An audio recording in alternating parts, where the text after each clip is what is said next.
Hey everybody, this is Dennis Stanley, and I wanted to show you how to get into Lindsey Jones University and begin on a new account. This is especially important if you're a coordinator or an instructor of a school that is just starting to use Lindsey Jones University.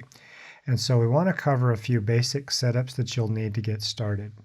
First of all, you can log in at LindseyJonesUniversity.net, and you should have your login. We can help you with that if you don't, but I'll just go ahead and log in here. I have a fake university that I have here. And when you log in, this is what you'll see. Now, this is your dashboard, and what you'll see as you scroll down here doesn't look like much. We'll certainly give you a full tour of the dashboard and how to use all of these features. This is just intended to get you started. Now, there's a couple of things that you may notice here is that you don't really have much information. There's no graph here because you don't have any student data yet.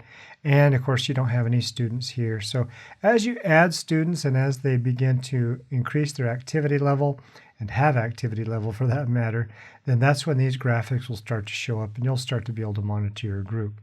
Now there's two things that you need to do when you start Lindsey Jones University. First thing you're going to need to do is to add a student. But even before you do that, you may want to consider making sure that you have the right kind of control on the exams that you have. So before I add a student, let's just take a peek at the TMC exams. As I go in here, what you'll see here is that I have Form A through whatever. There's at least 8 exams there. Don't be alarmed that they skip numbers. That's because we have those exams either assigned to somebody else or they're out for a revision or review of some sort. But you'll always have at least 8 exams here. And what you'll notice is that the availability right here is turned off. And that means just because you add students, we want you to know that they don't have any access to exams until you give them access. So I can go through here, and if I want to give them access to all of them, all I have to do is flip these switches. And as soon as I do, I don't have to save. As soon as I flip them, they have access to those exams.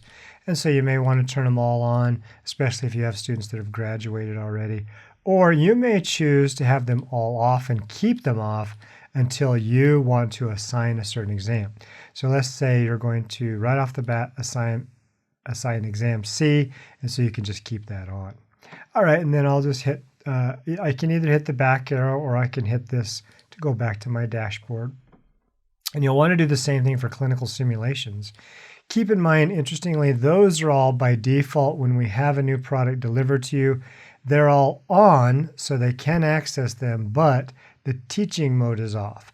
And so a lot of instructors will decide to turn the teaching mode on after a student has tried a clinical simulation.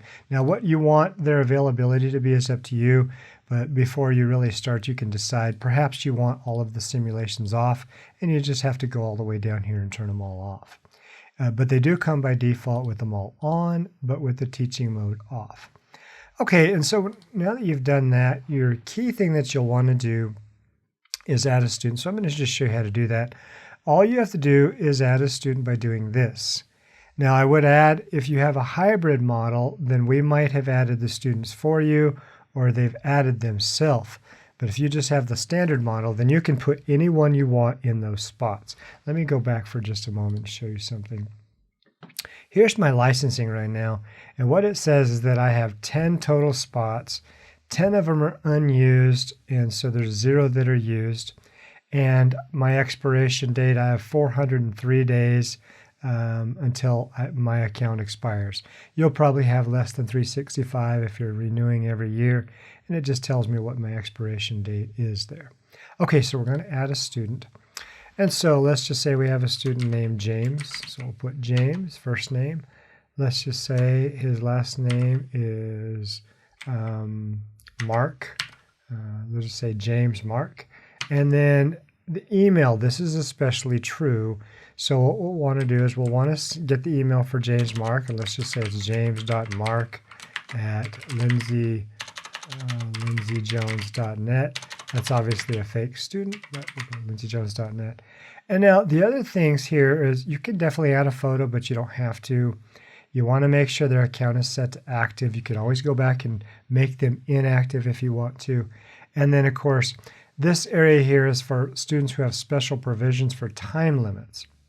And so if you wanted to turn off the time limit for this person, when they're taking an exam, you can just turn it off. But if you want them to have the time limit, then you can turn that back on. This really just simulates something that the NBRC does, and that is that if somebody has special provisions where they don't have to obey the time limit, then you could turn it off for that student. And then, but I'll just turn this on. Now down here, I can save this information and they'll show up on my list, but probably what you want to do is to save and notify. That means it's going to save the information and it's going to send an email to this email here to the student, and that email will invite the student to log in and set up their password.